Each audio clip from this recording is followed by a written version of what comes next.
Hi, I need to start this video with a quick apology. Some of the material you're going to see here is a few weeks old, probably about a month old in some cases, primarily because work's taken control the last few weeks. The real world's got in the way of actually editing videos. But I'm going back on track now, so you should be seeing a few videos over the next day or so. There's plenty of material from the last month. In this video I actually go to see the Ionity chargers at Maidstone just before they actually went live. They're live now and people are charging at them, so yeah, excited to see how that works out. I'll be back there soon to have a look, but you can have a look in this video to see what the setup's like there, which is pretty good actually. Anyway, on to a trip down to Ashford.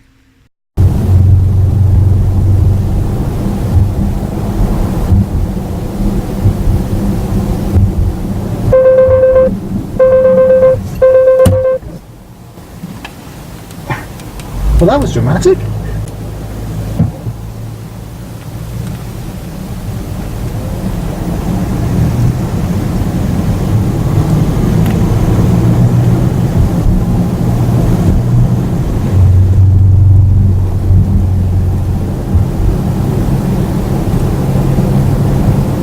Well, that was highly dramatic. I suddenly got forward collision alert, driver intervene, and I'm on cruise control. So I need to extend the gap a bit.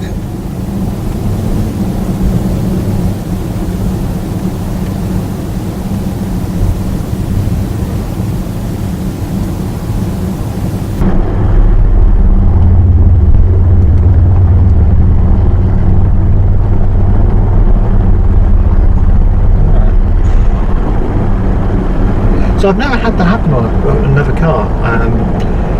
I've used active cruise control on quite a few cars nowadays, and never seen it actually tell me to intervene as a driver. Obviously not being very predictive on this. Really doesn't like these narrow lanes either.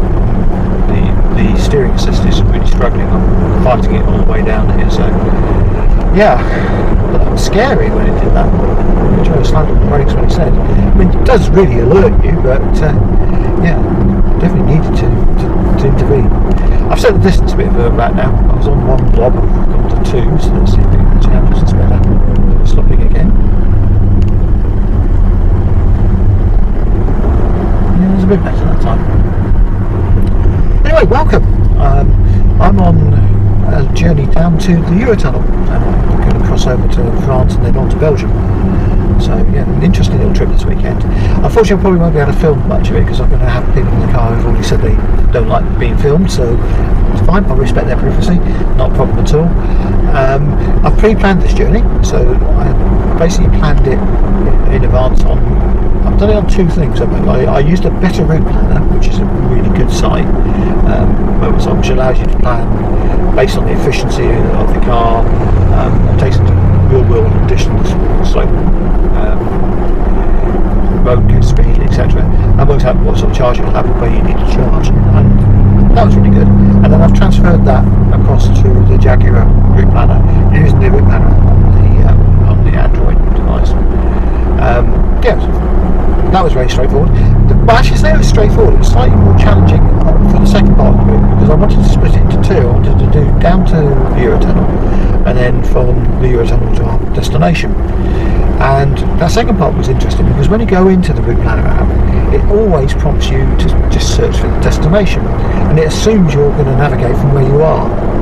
Now there is a way around this. What you have to do is add your actual starting point as a waypoint. You can then delete your car's current position and it will actually plan the route from the new starting point which you added. So yeah, that works really well. So I pre-programmed it, sent it down to the car by setting it as a favourite. It popped up and I'm now navigating.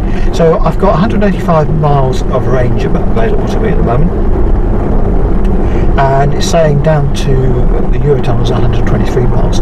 It's actually added a charging stop within 31 miles time at the services near Stansted Airport. I probably will just bypass that, I don't need them. I'm going to be charging when I get down to Ashford anyway. I'm going to be there in plenty of time. Not quite sure when people are arriving. I'm going to pick them up from Ashford International Station. So what I'm going to do while I'm waiting for them, I'm going to charge at the Polar charger nearby. At least that's my plan currently, if that's not in use. If it's in use, I've got no alternative I can go to.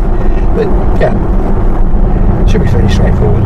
I'm Having said that though, I may stop at this stop because I'm using the car quite a while now, and I might need a break, but we'll see. If I do have a break, I might as well charge it if the charger's not already in use. So yes, slow haul at the moment, lots of roadworks, but I should soon be on the M11 and get moving. So I won't film much more once I get past Ashford, but I'll film on that way down onto that bit. I'll certainly film the charging stop zone. I'll probably try and film the charging stop in France as well. Although I may actually not need that one. I may be able to just destination charge when we get to our destination in Belgium.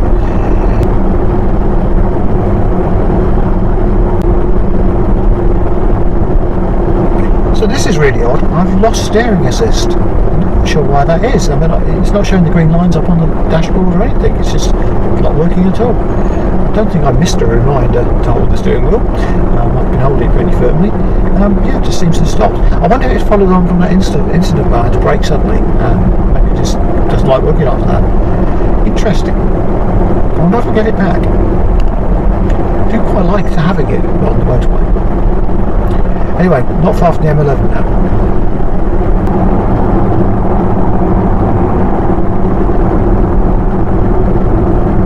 At the moment it's saying I'll get in around 3:30 to Ashford. I believe people are joining me at around about 5 o'clock, so that should give me plenty of time. Allows for any delays around Dartford, which quite often there are.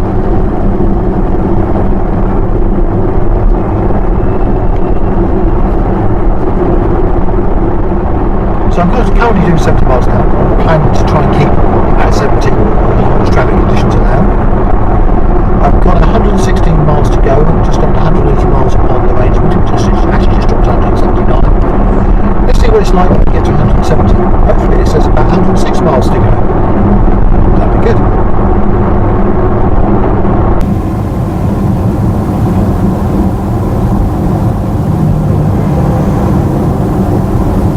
So one of the questions which comes up quite often on the forums is about time charging and how you can get charging to work overnight.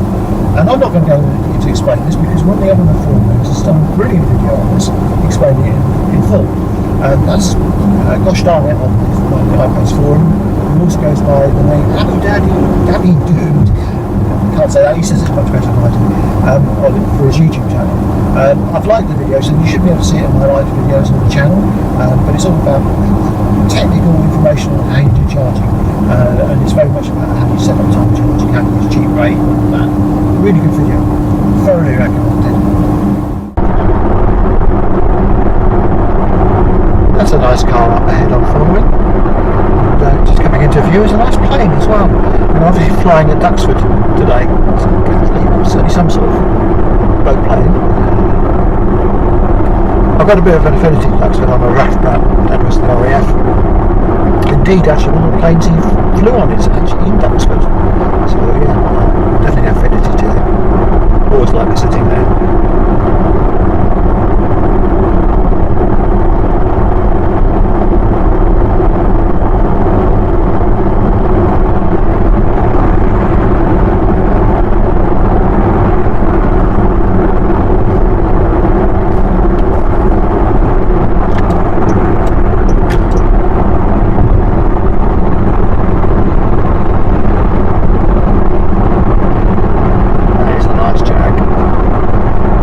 The electric version. Scenery is lovely in the sunshine. It was very foggy the first thing this morning.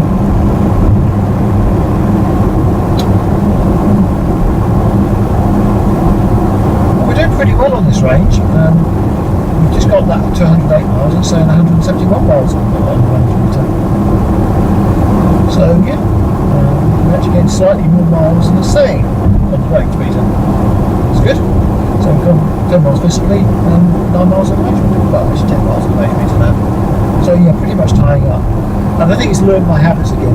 It really did get messed up by that problem I had where I had it on pre-conditioned without it being plugged in. And it really messed up the range meter. It seems to settle down now very nicely. Very happy with this.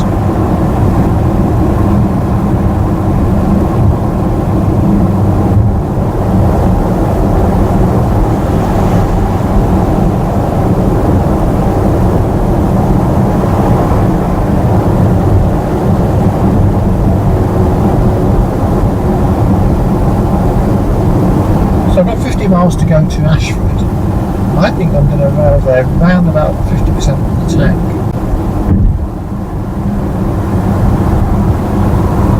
Now there's two chargers at this Polo charger, and usually virtually everywhere Polo installed they only have one charger, but there are two actually at this services I'm going to in Ashford, just on the outskirts of Ashford itself. So usually you can find one but it is bank holiday weekend, so I'm slightly concerned. But I have got alternatives in the evening. I have a place that I can charge. I've got night charge there.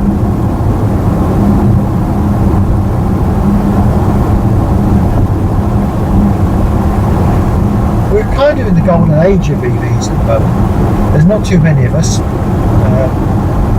We're getting new charging stations coming up all the time.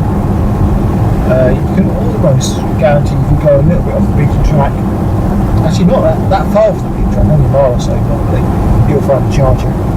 And if you ignore the eco-efficient ones, as we mentioned, at the services, it's a shame because that's what people see. See the services, they see there's only two chargers in the services, most services. And I think, well, everybody buys electric cars, I'm not going to be able to charge my car. They miss the point. They're missing the point, the fact that you normally charge at home. Now, obviously I don't do that because I'm electricity challenged in my garage, but most people can charge at home, and if you charge at home you're going to get 200 miles range easily leaving home, and that means you're not going to have to charge that often. I mean, this is a sort of journey you consider quite a long journey for most people. It's sort of 3-hour drive, 2 to 3 hour drive, actually 2.5 hours I should say. That's, most people consider that quite a long journey. And you've got to stop at that point. So yeah, I don't really think this there's a lack of charging. So we're in fairly golden ages. It's not difficult to find a charger. There's a camaraderie amongst the EV owners. We all chat to each other. But at some point, unless there isn't real investment in chargers, we are going to start running out. We are going to need more. I mean, obviously, Tesla's been well aware of this with their Model 3 rush they've got coming up. They've been really ramping up the supercharger installation. I'm slightly concerned that because Tesla drivers can use CCS, they'll be on the chargers as well. And I suspect that we've got a few of those Model 3 sold. They certainly have sold very well in Europe. I'll be interested to see if we're going to see any on our journey. But we've got loads of new chargers coming on. The Unity ones are most. I was actually hoping they were going to be ready by this journey, but they're not. I think it takes a while for them to get signed up with the local electricity supplier. I think that's the biggest delay on getting those installed. But they look like they're pretty much ready to go. People have seen some pictures of where they've got to, and they look pretty much done. So I'm looking forward to actually having a charge on. I think it's like a 100 kilowatt charger. We'll see how we go on that. It's a nice clear day. You should get a fantastic view over the bridge today.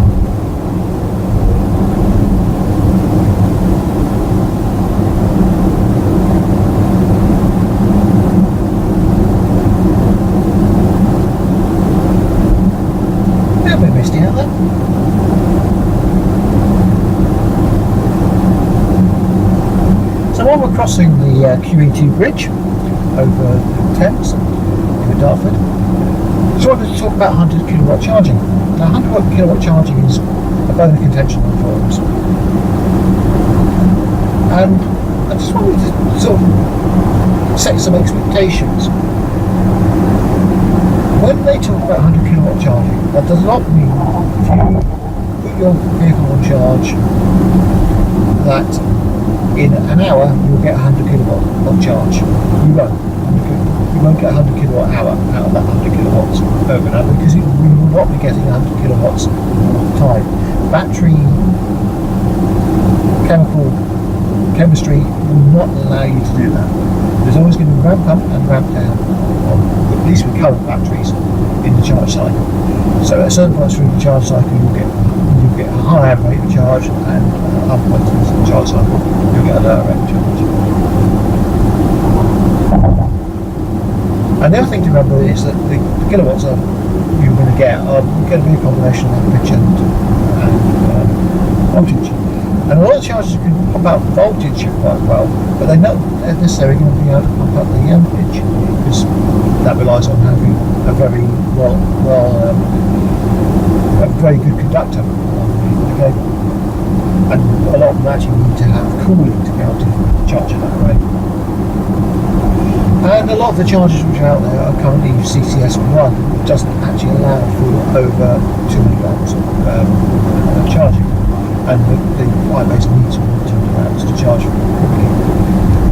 So, at the moment, even if you find a 100 kilowatt charger, it's not necessarily going to charge at 100 kilowatts with the iPace. Now, there are still some problems with the iPace software, because you're setting them told they've done some updates which actually make it work pretty well. If the chargers are set correctly, then you can charge it over 200 amps. There are still some issues with the handshaking on CCS. I think this is just going to be a problem going forward for a while. As I've mentioned before, I don't think CCS is a true standard. There's a lot of things which can be misinterpreted on it. And unfortunately, car manufacturers and charger manufacturers have interpreted things in different ways in different places. So we've got to make sure that the handshaking works and it actually tells the charger it needs to have more than 200 amps. And then we might actually get 100 kilowatts for a part of the charge. I mean, I'd be actually happy with around about 90 kilowatt charging over an hour. That would take an hour to fully charge the flat, which you're never going to do. You're more likely to charge 60% of the battery, which would be very easy to do in 40 minutes. So I think we're going to see that. I think the improvements have been made to the charging. I probably haven't got the latest battery system set up, and I did update the manual when we did those fixes. So maybe we'll see. But I don't think I'm actually going to be at 100 kilowatt charger this time on this journey. I will make a journey out to the IoT charger when it actually goes live. Should get an invite to the press day, so we'll see what that's like. I'll try and film that for you.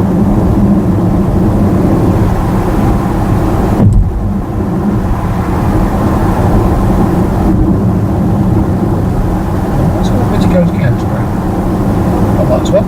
Let's go that way. If he's telling me to go that way, I'll go that way.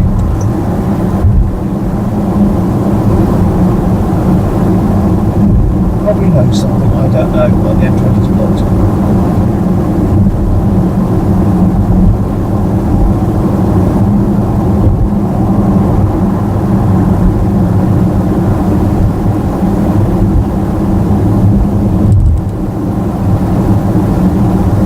Water steer's doing pretty well on this curve.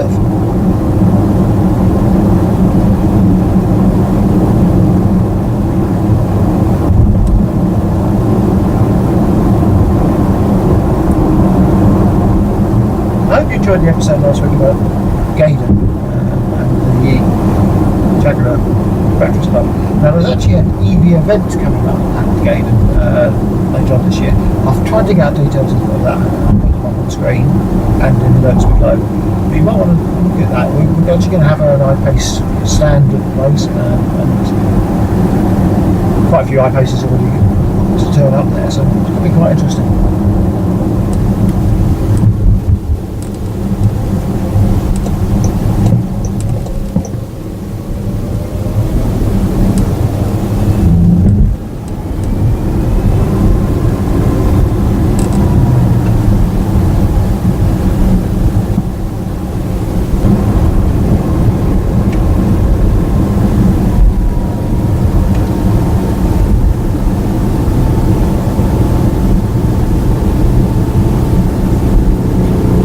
This area of Kent is very pretty, and that's a very noisy motorbike.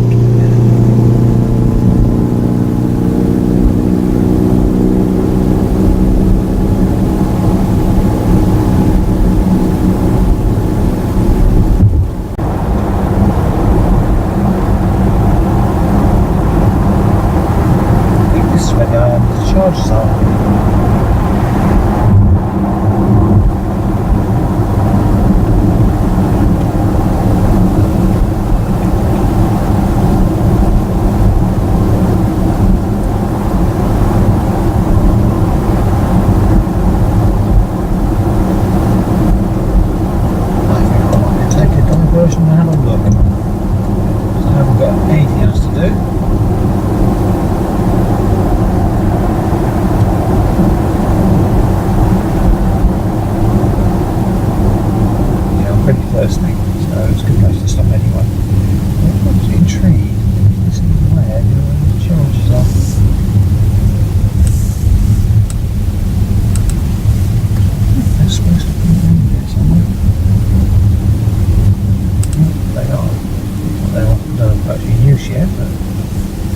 route round and have a look.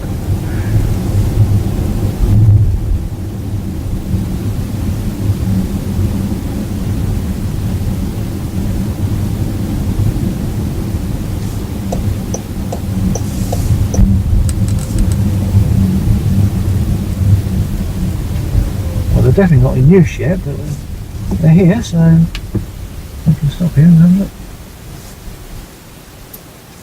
That's going to be good, isn't it? Very nice long cable.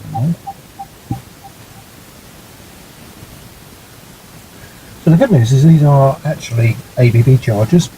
They're rated at CCS2 for 150 to 920 volts and a max of 500 amps. Yeah, so hopefully they'll work quite well with the IPace. We'll give them a go at some point. Let's get us out of here. Yeah, that's going to be alright. There's not an awful lot of facilities in that garage, but there's food, there's coffee. So hopefully they'll be up and running very shortly. Look like they're not far off being ready to use.